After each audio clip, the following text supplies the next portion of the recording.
So the question is, knowing what you know about American politics, how can you possibly be positive about America's future? Okay.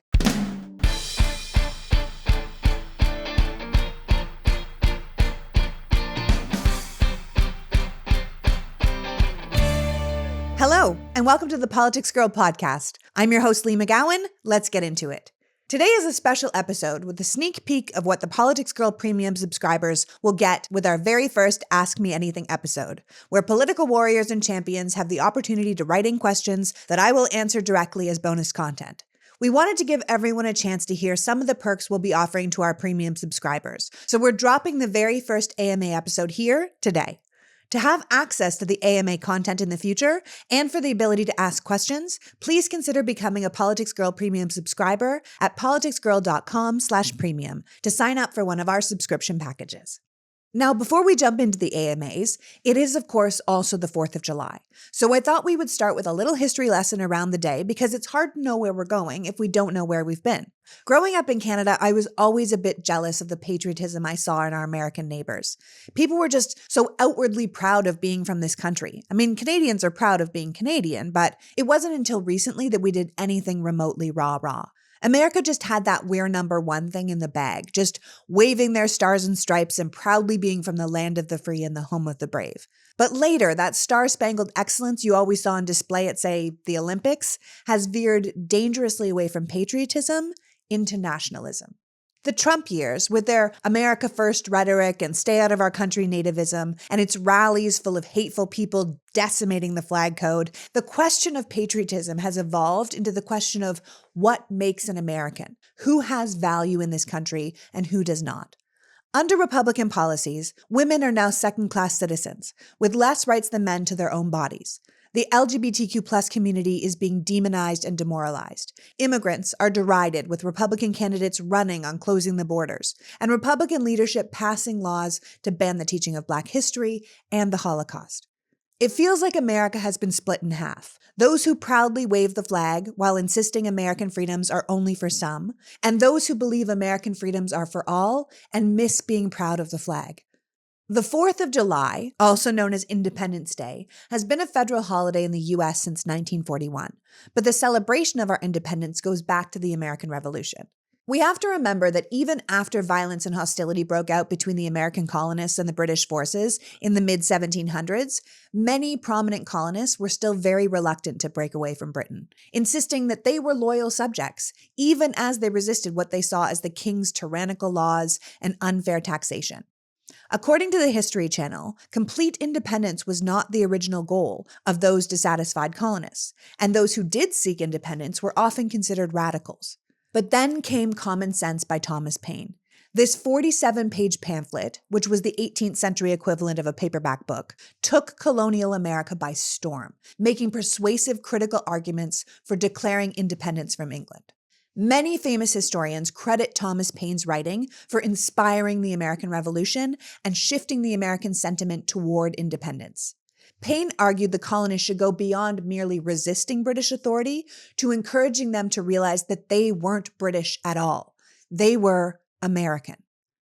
First published in Philadelphia in January 1776, Common Sense was part scathing commentary against the monarchy and part brilliant argument for the unique opportunity the colonists had to change the course of history by creating a new kind of government where the people were free and ruled themselves. Paine wrote, "We have it in our power to begin the world over again." In modern times, Common Sense went viral, selling an estimated 500,000 copies that circulated throughout the 13 colonies. Thomas Jefferson's biographer wrote that Paine's writings swept through the colonies like a firestorm, destroying any final vestige of loyalty to the British crown. But unlike other American leaders who were well-educated landed gentry, Thomas Paine had come from very humble beginnings, and it was those humble beginnings where he found his voice. Paine wrote to regular people in regular language. Everyone could understand what he was saying. He was able to bridge the gap between the highbrow and the lowbrow, and he urged colonists to embrace common sense and trust their own feelings about what was right and how the country should be run, just as they did with all their other everyday decisions. Common Sense was the first published piece advocating separation from the British Empire, and people recognized themselves in Paine's arguments, even going so far as to read it aloud to each other in public, helping spread its popularity and its notoriety throughout the American colonies. The key elements in Common Sense included the idea that the government's purpose was to serve the people. The government itself was a necessary evil, which existed to give people a structure so they could work together to solve problems and prosper. But Paine insisted that the government had to be responsive to the people's needs, that the British system had failed them because it gave the monarchy and the nobles in Parliament too much power over the people's chosen representatives. Paine argued that having a king itself was a bad idea. He ridiculed the idea of a hereditary monarchy. He felt it was ridiculous to pay someone hundreds of thousands of dollars a year and then also be expected to worship them, and then worship their offspring for the luck of their birth. It was Common Sense that was the first to pitch America as the home of the free. Paine didn't believe that Americans should be loyal to some mother country that he considered a bad parent. He argued that America's real connection was to the people everywhere who had left the motherland to escape oppression. His argument was that America had a rare opportunity to create a nation based on self-rule. He also believed that everyone knew it was inevitable the colonies would ultimately break free, and the time had simply come. America had all the raw materials and skills and people to run things on its own, but we had to break free while the colonies were still united, before the population grew to a point where new divisions might develop. Paine pointed out it was essential that the individual colonies put aside their differences to form a new, powerful nation, that the time was right, and a new nation only gets one opportunity to take this shot, and this was it. Reading that, I wondered what Thomas Paine would think of our country now. I wondered if we're looking at a country that's gotten so big that new divisions have developed. Would he think we were now too big to be united?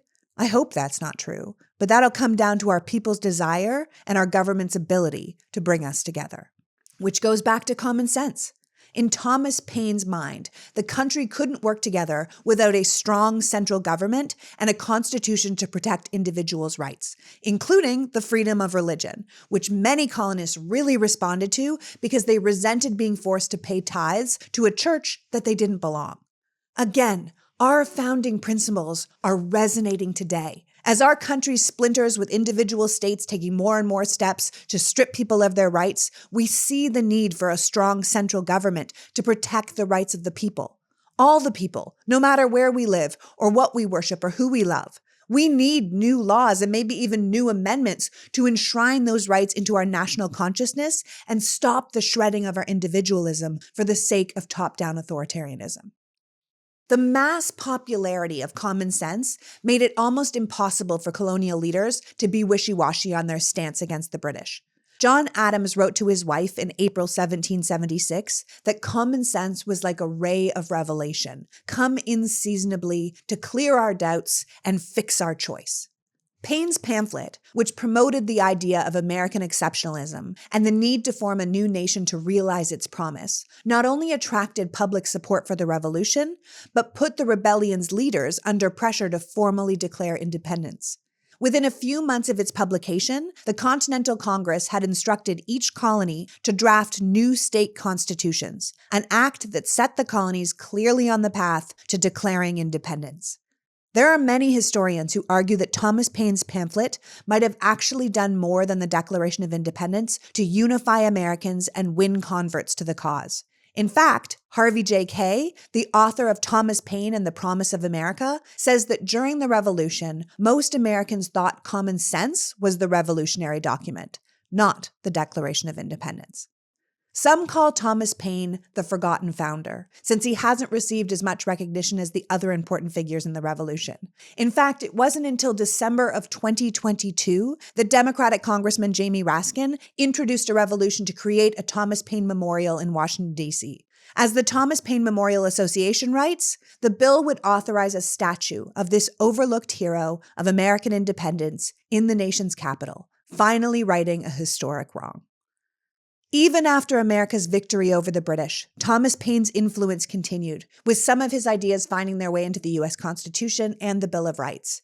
When you think about his influence, it's easy to see why Thomas Jefferson considered Paine to be the best writer of the Revolution. To this day, Common Sense continues to be read, and the ideas in it, particularly the idea of American exceptionalism, continues to resonate among new generations of Americans.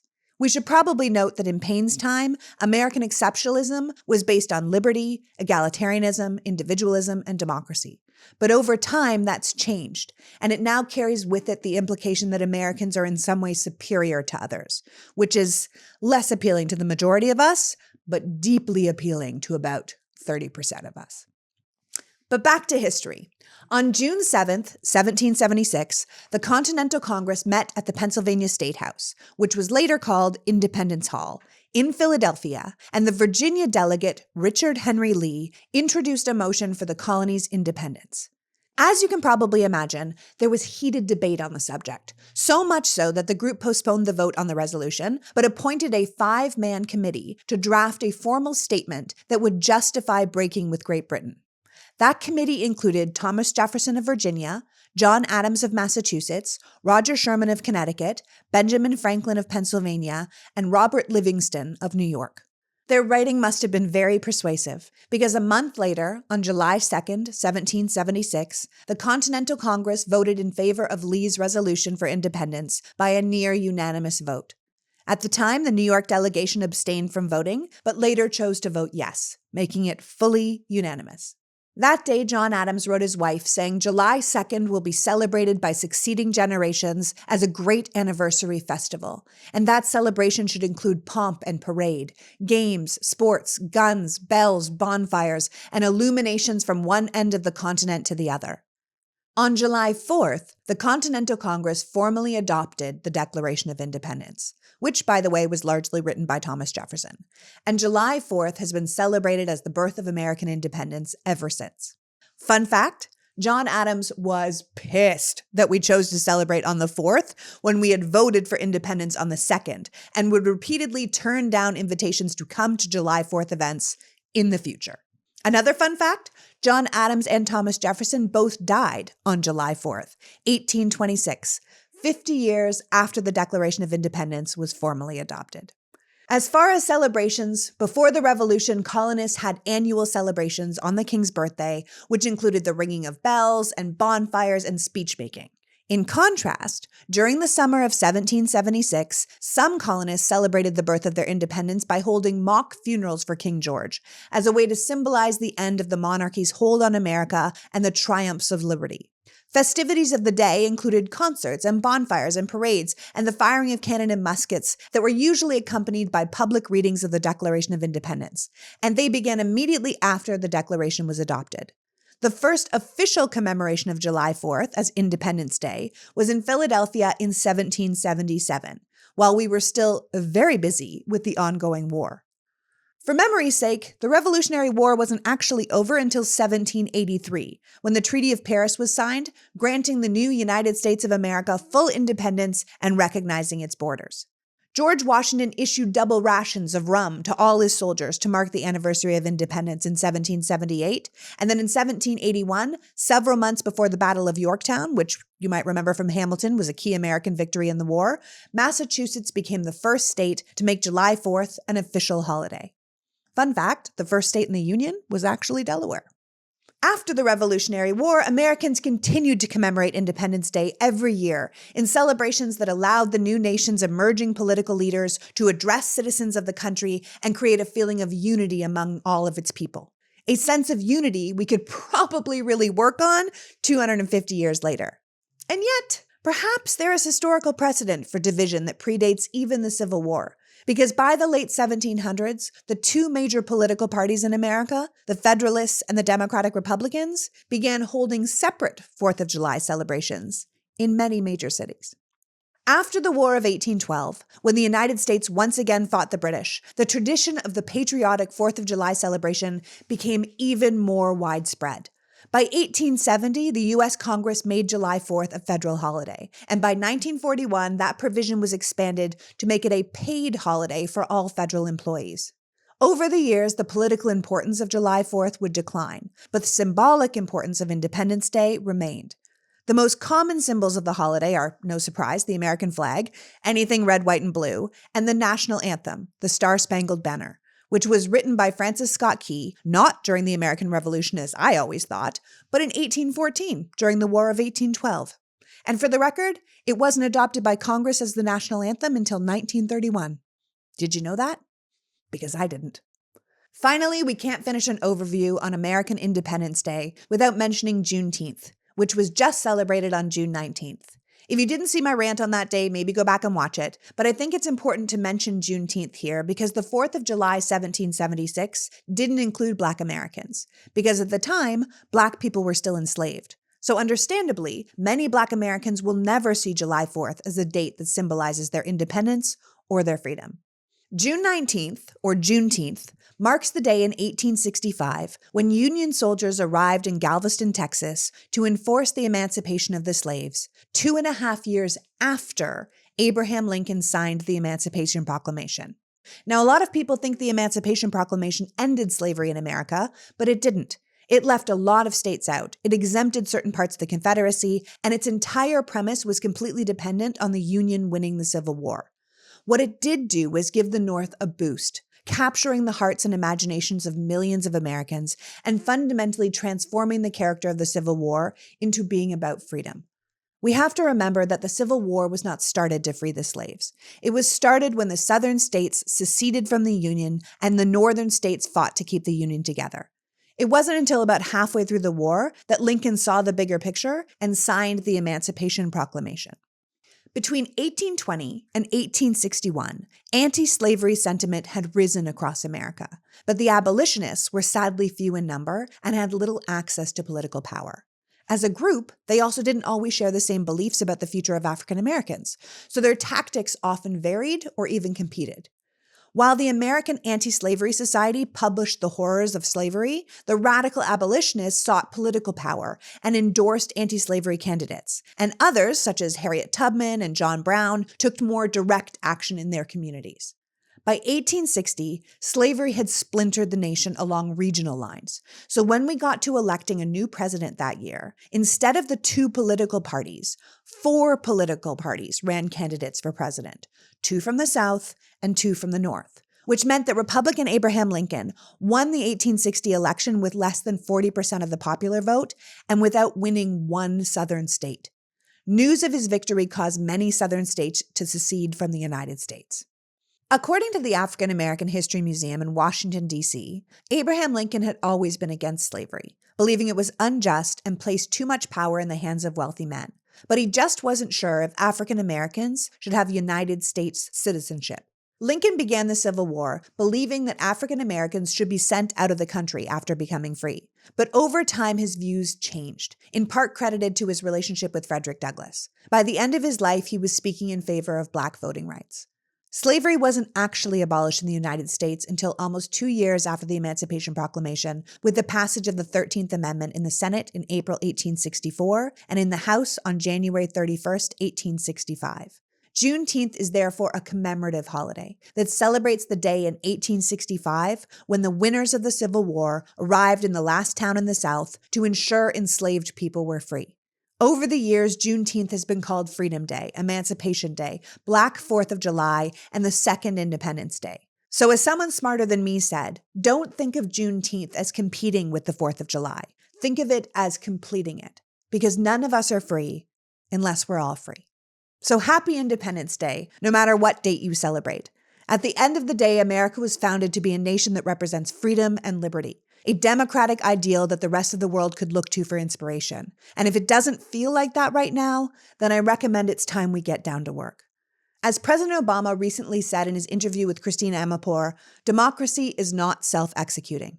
It depends on the engagement of the citizens and an active mobilization of people around the belief of self-governance, the rule of law, the independent judiciary, and the free press, and all the civic institutions that go into making a democracy work. He goes on to say it's indisputable that a combination of forces have put enormous strains on American democracy, but that we're not alone.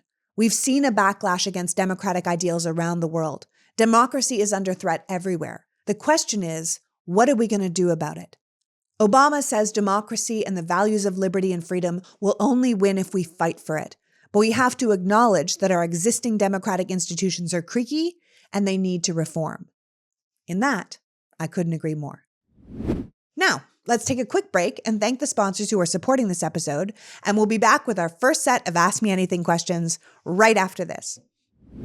You know what they didn't have on the first 4th of July? Temperature regulating bedding. Well, they didn't have mattresses either, so yay for progress, and yay for Miracle Made bed sheets. Did you know that temperature has one of the greatest impacts on your sleep quality? If you're someone who wakes up too hot or too cold, then I would highly recommend you check out Miracle Made sheets. Inspired by NASA, something else they didn't have in the 1700s, Miracle Made uses silver-infused fabrics to make temperature-regulating bedding, so you get to sleep at the perfect temperature all night long. The silver-infused sheets also prevent up to 99.7% of bacterial growth, allowing them to stay cleaner and fresher 3 times longer than other sheets. So on top of getting a better night's sleep, you're also doing less laundry. Plus, Miracle Made sheets are really nice. They're soft and they're comfortable, and they feel just as luxurious as the bed sheets people use in 5-star hotels. So try it for yourself by going to trymiracle.com/politicsgirl. And if you order today, you'll save 40% off. And with the promo code PoliticsGirl, you get 3 free towels and an extra 20% off. That's a steal. And Miracle is so confident that you're going to love their product that they've backed it with the 30-day money-back guarantee. So if you aren't 100% satisfied, they'll give you a full refund. Upgrade your sleep today with Miracle Made. Go to trymiracle.com/politicsgirl and use the code PoliticsGirl to claim your 3 free-piece towel set and save over 40%. Again, that's trymiracle.com/politicsgirl. Thank you, Miracle Made, for sponsoring this episode.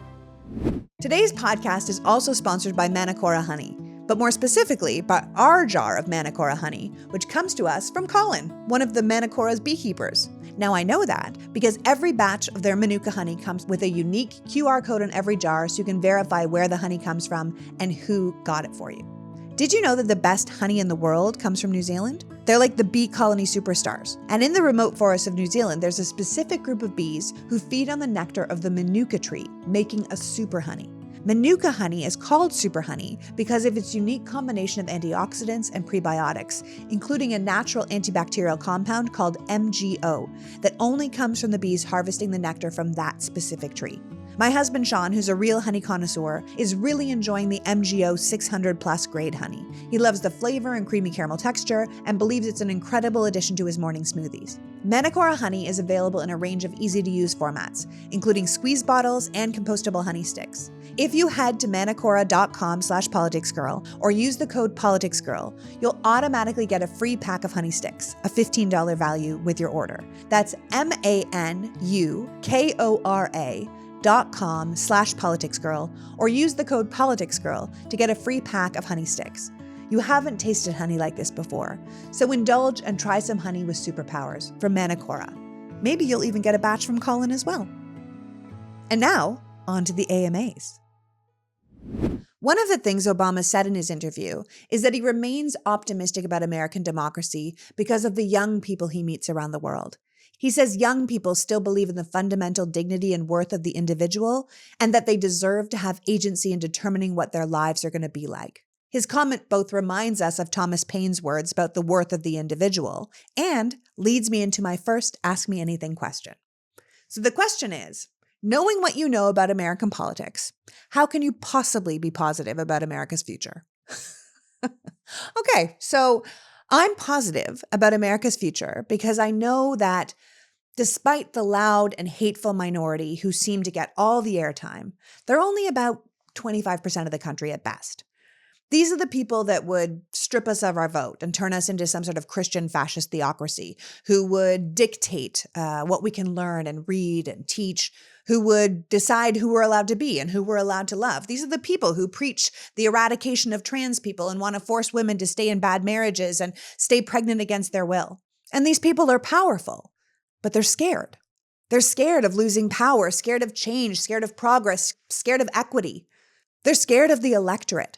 And I know that with work and effort and turnout, we can defeat them because ultimately they're the minority. They know that. I just want other people to know that. The majority of people in this country believe in fundamental human rights, in the rule of law. in democracy, meaning one person, one vote, and that your vote should count. And every day, more of those people are waking up to the reality of where we really are as a country. For a long time, I think most people didn't think it mattered, that no matter what happened, it was all going to be fine. But if the past 6 years and everything that came out of it has taught us anything, it's that it won't all be fine, right? The car doesn't stay on the road if we're asleep at the wheel. And I think that's why the concept of woke scares conservatives so much. I mean, how much have they gotten away with while we weren't paying attention? And now we're paying attention, and that scares them, and it encourages me. Like Obama, I feel like I have great faith in the intelligence and knowledge of the younger generations.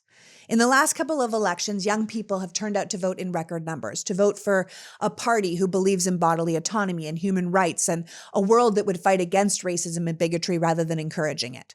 The statistics are great. I mean, 61% of voters aged 18 to 24 and 65% of voters aged 25 to 29 voted for Democrats in the last midterms. Young women in particular voted for Democrats at 72%. And that's not really a huge surprise when the alternative is going to strip them of the rights to their own bodies and their decisions and even their lives. The fact of the matter is, our younger generations are the most educated, the most critically thinking, the most self-aware generations in history. They see the writing on the wall, and they know the direction we're headed isn't good, and they're not willing to give the Republican Party the benefit of the doubt that the older generations have always done. They're not deceiving themselves into thinking that both parties are still operating in good faith, and they're not actively benefiting from the system that even Democrats of the past have benefited from just by playing along. And they're not alone. I mean, I'm in my 40s, right? I have no interest in returning to this bigoted, homophobic, xenophobic, racist behavior of the past. A lot like the youth of America who grew up with everything from Will and Grace to Euphoria, I want nothing to do with that kind of narrow-minded, bigoted world. I have optimism for America because I know the majority of us have no interest in telling people what religion they have to be, or telling women how they can dress, or teachers what they can teach. I know the majority of us think that forcing anyone to stay pregnant against their will is horrendous and would never choose a rapist's rights over a victim's rights. Despite what we hear from the lobbying arm of American corporations and the politicians that serve them, the majority of Americans care about workers' rights, and they believe that people deserve to be paid a livable wage. They believe the government should be looking out for its people, not deciding who deserves rights and who doesn't. The majority of our countrymen and women aren't anti-immigrant. They're not anti-gay. They're not anti-intellectual. In fact, it is my belief that most of them would see that kind of behavior as the antithesis of what they believe America, land of the free, home of the brave, with Lady Liberty on her doorstep is supposed to stand for. And I think the more people we get talking about that, the better off we'll be. Look, I understand that it can feel scary and depressing and feel like the issues surrounding us are too big to even get our heads around. But the more of us who dial in rather than checking out, the more of us who are willing to put in the work to fight back, to make change and ask for what we need and not just take what we can get, the stronger we'll all be. The more of us who care and put pressure on those in power to change what needs to be changed, the more of a difference we'll be able to make. I mean, as Obama said, our institutions are creaky and they need reform. I mean, I just think for a long time, the majority of us let the country go wherever the powers that be wanted us to go because it was just easier and we thought we were safe in America. But now we look around and we see we're not. We can see what happened after the reversal of Roe. We see the changes that are being made to our school curriculums. We see the rise of anti-women and anti-gay and anti-trans sentiment around the country. We see the growing anti-Semitism and the banning of books. And I think that we recognize it's only if we acknowledge these issues that we can ever hope to solve them, right? Problems don't disappear just because you look away from them. They only become bigger and harder to fix. I always say not paying attention to politics doesn't mean politics doesn't affect you. It means you can't affect it. And I think a lot of people get that now. And I think that's why the Republicans are trying so hard to steal our votes and do Hail Mary pass after Hail Mary pass to try and rig themselves into ultimate power. But I think they're going to lose. And I think the more of us who know that, the better off we'll be. Think about the kind of world you want to live in, the kind of world you want your children and grandchildren to live in, and then work towards that. Yeah, I know it's going to take effort. But my God, what a reward. But what about the people who are lost to us? The people who seem brainwashed or who are brainwashed by right-wing media and propaganda and politicians? What do we do about them? Well, that leads me right into the second question. How do we reach the people who only consume right-wing media? With a quarter to a third of the country giving up on democracy, how do we even begin to reduce that number? It's a good question, an important one. Right off the bat, I would say it's definitely not 1/3 of the country who's given up on democracy. I know it probably feels like that because the people who have abandoned democracy because it no longer serves them have a lot of power. And in the places they have power, they're passing as many laws as possible to make it as hard as possible for those who might disagree with them to have their voice heard. But again, they are still the minority. A 2020 Gallup poll found that 25% of Americans identify as Republicans, 31% identify as Democrats, and 41% consider themselves independent. So if you take that 25%, you still have to consider that not all of them are ride or die, stop the steal, going down with the ship MAGA Republicans. In fact, a lot of traditional conservatives are feeling politically homeless right now. The MAGA candidates might win primaries, but they struggle in general elections because they're so extreme. And that's not going to get any better for them the further they go down this authoritarian rabbit hole, which is why they need to cheat to win and why things like gerrymandering and voter suppression and election tampering are so important to them. I do think that there are certain people in America that we just can't reach, who really are 100% in the tank for fascism or fascistic behavior. People who would prefer a strongman leader who told them that they're good and other people are bad. There are definitely people who are actually racists and bigots and don't have the will or even the ability to change. There are people who just love to watch the people they hate suffer.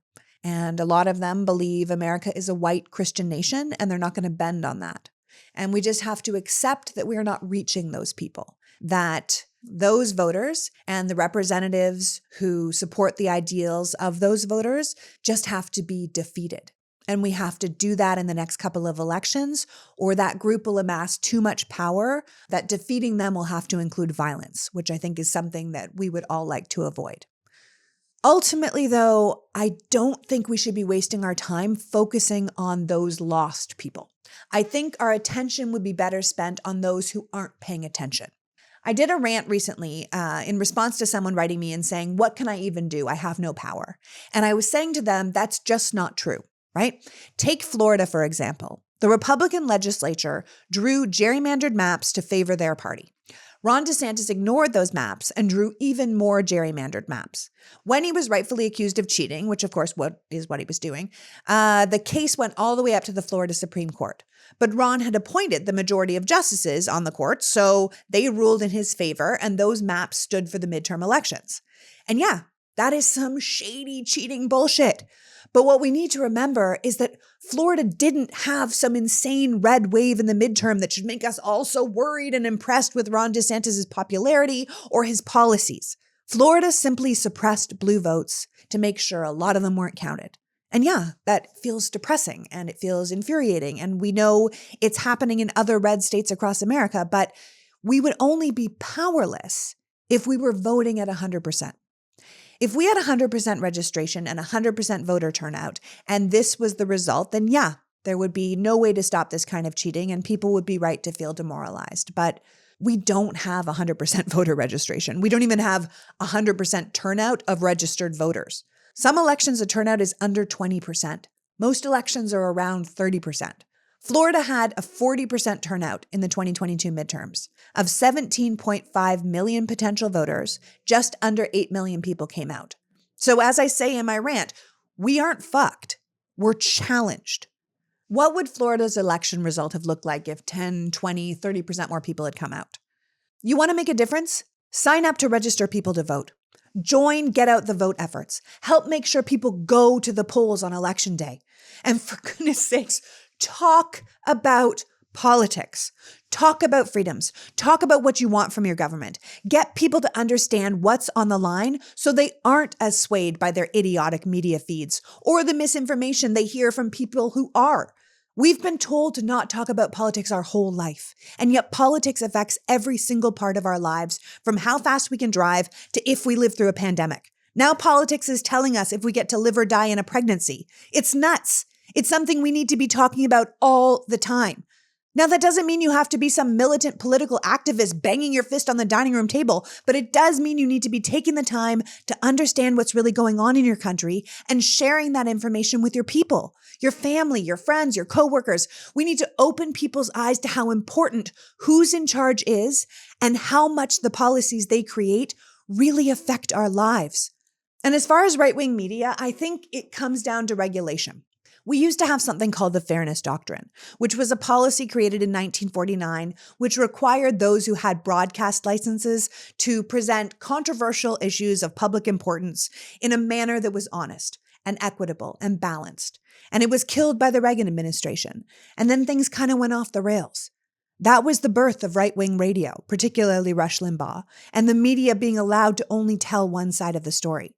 And then we had the birth of cable news, which didn't need the same broadcast license, and then entertainment journalism, and then this line between news and entertainment became blurred. We need to firmly define those lines again. It should be illegal to blatantly lie on television and social media. We need representatives to pass legislation to make companies responsible for the disinformation they disseminate, and slander laws to be seriously beefed up in this country. I believe we need a truth in broadcasting law and a fairness doctrine for the new millennium. So what if your entire business model goes out the window with those new laws? That's too bad. Maybe you should have thought of that before you put your bottom line before the good of humanity. I believe we need more representatives in Congress and state houses who believe it should be illegal to lie to people and who will pass laws to make information deception a crime. Personally, I think social media companies should be liable if they allow blatant propaganda and lies to spread on their platforms. I can almost guarantee you if Meta was liable every time some sort of destructive piece of propaganda like Plandemic or 1,000 Mules was disseminated on their site, they would figure out a way for AI or their algorithm to stop it real fast. They're already picking and choosing which stories get traction based on the power of rage. So they already know how to do this. They just need to be financially inspired to do it right. But these kinds of possible solutions, they only come from electing leaders who have the courage and foresight to create these pieces of legislation. We need people in Congress who understand tech as we go into this new world of AI, just like we need people in government to understand science as we go into a world of climate change and technology. It ultimately all comes down to politics. I believe politics can truly be a force for good in the world if we engage and pick leaders who will allow it to be. Government could stop corrupt lying media on the left or the right. Government could stop companies from spreading disinformation online, just like they could stop corporations from poisoning our water and our air. But we need politicians who are working in the best interest of the people and not politicians who answer to their own egos or their own paycheck. It's all possible. We just need enough of us to care to elect enough people who also care to make it happen. As Thomas Paine said, a country can't work without a strong central government that protects the individual's rights. We just need to insist we have a government who will do that. So I guess don't think about it as reducing the number of people who consume right-wing media. Think of it as reducing the amount of lying media that's out there in the first place and increasing the amount of people in the electorate who don't vote into voters that will dilute that group of far-right people down to a negligible percent. I mean, as they say, vote in numbers too big to manipulate. If we do that, we'll start seeing real change. Finally, the last question of the day, do you think Biden should be the nominee? Isn't he just too old? The quick answer to that is yes, I do believe he should be the nominee. And sure, he's old, but honestly, who cares? Look, I think Americans actually just get too hung up on who the president is. I mean, maybe that's the Canadian in me, but the president is just one position in our government. Yeah, it's an important position. You want someone who represents us well, but it's not as important as we've made it out to be. What really matters in a president is their values and their temperament and who they surround themselves with and who they hire, who's in their cabinet, and if they have the power of Congress or not. The American president can't really do anything on their own except damage. I mean, sure, they can sign executive orders. Biden's already signed 3 EOs on reproductive health since Dobbs was overturned to help protect access to abortion and contraception, but those can be overturned anytime by whoever the next president is. And if the president ever goes too far, they can always be impeached and removed by Congress. So What we should want is a president with strong morals and good hiring skills, a president who has vision and humility and knows what direction they want the country to go and then hires the smartest, best people to navigate us there. We need Congress. We need state houses. That's actually where our laws come from. I mean, if you want to protect voting rights, we need a Democratic president, yes, but we need a Democratic majority in the House and a Democratic majority in the Senate willing to, at the very least, suspend the filibuster to get it done. That's the same with codifying bodily autonomy into law or expanding the Supreme Court. We need a president who will sign those progressive and fair laws, but it's Congress that needs to pass it. If young leaders and fresh voices are what you want, a great place to start with that is state and local level. I mean, support the candidates that will fight to change the laws where you actually live, who will pass the laws that will make their ways through the country and into federal law. Change happens from the ground up. We don't believe it because we only talk about the top people, but it does. You have to build the foundations, not just expect to take over.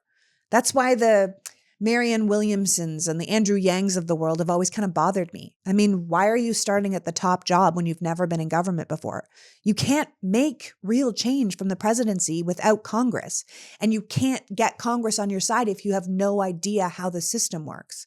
You can have the best ideas in the world, but the only way they can be implemented in a constitutional republic that was set into motion by those men who adopted the Declaration of Independence on July 4th was to work with Congress or to overrule Congress and act as a dictator, which is what the Republicans are planning to do, and that's what we want to avoid. The best way to avoid that is a vote for Joe Biden, the sitting president with name recognition and a track record of positive policies that help the people. All this, I'm not going to vote for Joe Biden. I held my nose last time and I'm not going to do it again. We need some new candidate. I mean, it just tells me that you care, but you don't understand how our government works or where we are sitting in history. I mean, the bottom line is America's in late-stage capitalism with a corrupt Supreme Court on a knife's edge between autocracy and democracy, and we just can't afford to undermine our successful incumbent when the alternative is the twice-impeached criminal ex-president or the man who's single-handedly turning Florida into a fascist dictatorship. Both of those people would destroy the country and democracy as we know it.